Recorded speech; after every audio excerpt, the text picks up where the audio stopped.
The other day I was with some of my friends and we had a very interesting conversation, a discussion. I don't know how it led to this place, and they were saying, hey, how much can you allow God to work in your life?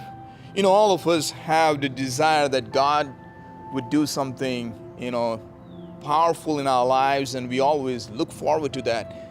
In the stories we hear about many people, they encountered God and God really did something amazing.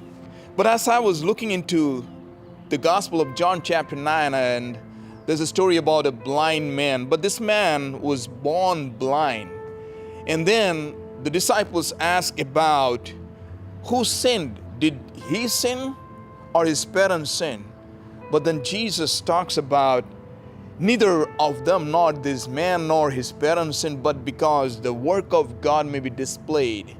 And then the interesting thing happened.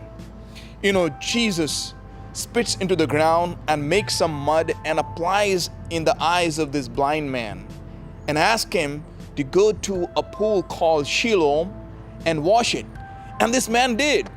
And when he washed, we see that this man came back seeing. Here is Jesus saying to his disciples, the work of God has been displayed, but how? Jesus makes this mud and applies into the eyes of this man. Many times we become very uncomfortable when God starts doing things that are not very normal or something that we don't approve of. Think about it. Spitting into the ground and making a mud and applying on your eyes. But this man who was born blind allowed it. Not only that, he also followed up with what Jesus said, going to this pool and washing, and then he got his miracle.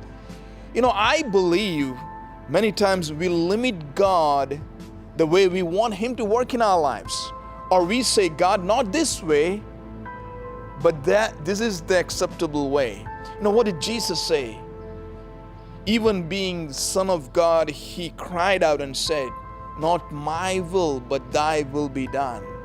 There's a place where we have to surrender. We have to, pull back all the things what we think is right or we think is the way God should work, and let God work his way in our lives.